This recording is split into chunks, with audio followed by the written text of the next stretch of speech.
কৃষি ব্যর্থ হলে সবকিছু ব্যর্থ হয়ে যাবে মানব জীবন, ব্যর্থ হয়ে যাবে সমাজ। এটা সবুজ বিপ্লবের জনক কৃষি বিজ্ঞানী ডক্টর এম.এস. স্বামীনাথের মূল কথা। তিনি কৃষি ও বিজ্ঞানকে যুক্ত করেছেন। রাজধানীর এডিনগরস্থিত স্টেট এগ্রিকালচার রিসার্চ স্টেশন প্রাঙ্গণে ভারতীয় সবুজ বিপ্লবের জনক কৃষি বিজ্ঞানী ডক্টর এম.এস. স্বামীনাথনের মর্মর মূর্তির আবরণ উন্মোচন করে কথা বলেন কৃষিমন্ত্রী রতনলাল নাথ।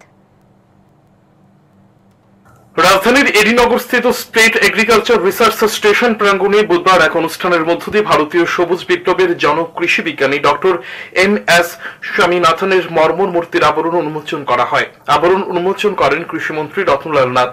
সবুজ বিপ্লবের জনক কৃষি বিজ্ঞানী ডক্টর এম.এস. স্বামীনাথনের মর্মর মূর্তির আবরণ উন্মোচনের পর মন্ত্রী রতনলাল নাথ সংবাদ মাধ্যমের মুখোমুখি হয়ে জানান, কৃষি ব্যর্থ হলে সবকিছু ব্যর্থ হয়ে যাবে মানব জীবন, ব্যর্থ হয়ে যাবে সমাজ। এটা সবুজ বিপ্লবের জনক কৃষি বিজ্ঞানী ডক্টর এম.এস. স্বামীনাথনের মূল কথা। রাজ্য সরকার কৃষিকে আরো বেশি শক্তিশালী করার চেষ্টা করছে।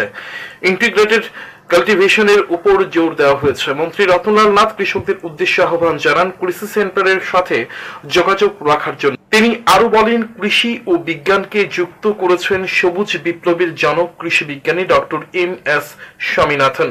সেটাই দিয়ে চলছে। বর্তমানে ধান উৎপাদনের ক্ষেত্রে পৃথিবীর মধ্যে দ্বিতীয় স্থানে রয়েছে ভারত, আবার বিক্রয়ের ক্ষেত্রে প্রথম স্থানে রয়েছে ভারত। ত্রিপুরা রাজ্যের 18টি ব্লকের মধ্যে 31টি ব্লক খাদ্যে স্বয়ংভর। রাজ্য সরকার চেষ্টা করছে প্রতিটি ব্লক ও জেলাকে খাদ্যে স্বয়ংভর করার জন্য। সরকার কৃষিকে সবচেয়ে বেশি প্রাধান্য দিয়েছে, তাই কৃষকদের সকল ধরনের সাহায্য করা হচ্ছে। তাইলে আমরা আধুনিক কৃষি অর্থাৎ কৃষি এবং বিজ্ঞানকে যুক্ত করেছে স্বামীনাথনজি, এবং সেটা দিয়েই চলছে। এবং যদিও অনেক আগের থেকে উনি গবেষণা করছেন, সবকিছু করছেন, কিন্তু প্রকৃত ওনাকে সঠিক ফলো করেছে দেশের বর্তমান প্রধানমন্ত্রী। সেই জন্যে আমরা আজকে পৃথিবীর সবচেয়ে বেশি প্যাডি প্রোডাকশন হয় ইন্ডিয়াতে, সেকেন্ড পজিশন, কিন্তু রপ্তানি সবচেয়ে বেশি আমরা করি।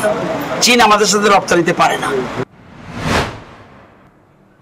এদিনের অনুষ্ঠানে মন্ত্রী রতনলাল নাথ ছাড়াও উপস্থিত ছিলেন কৃষি দপ্তরের সচিব অপূর্ব রায়, অধিকর্তা ডক্টর ফণীভূষণ জমাতিয়া সহ অন্যান্যরা।